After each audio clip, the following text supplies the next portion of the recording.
Next, an £8.4 million study led by researchers based at Glenfield Hospital is underway into the long-term effects of coronavirus. 10,000 people are expected to take part in what's thought to be one of the world's largest studies.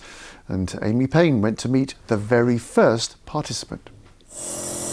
Piyush Madhani fighting coronavirus and pneumonia. After 12 days on this COVID ward at Glenfield Hospital, he was able to return to his Thurmaston home and has since made a full recovery. But he tells me he feared the worst. When I left home to go to the hospital, I was like, will I be coming back again?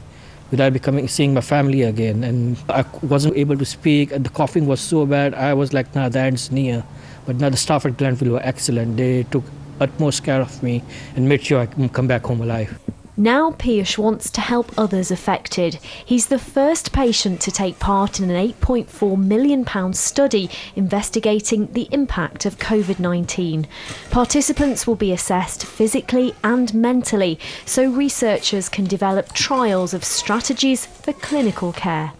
10,000 people are expected to take part in the research across 57 UK hospitals in the coming weeks. It's led by a team based here at Glenfield and is one of the world's largest comprehensive studies into the long-term effects of COVID-19 on hospitalised patients. Some people are recovering very quickly, but there are a group of people that are getting long-term effects, and we need to be able to describe them, understand why that's happening to certain people, and the main reason for doing that is so that we can get some interventions to actually help. Piyush escaped long-term coronavirus symptoms, but he knows other patients aren't so lucky. He hopes together they can help scientists learn more about a disease far from understood. Amy Payne, BBC East Midlands Today.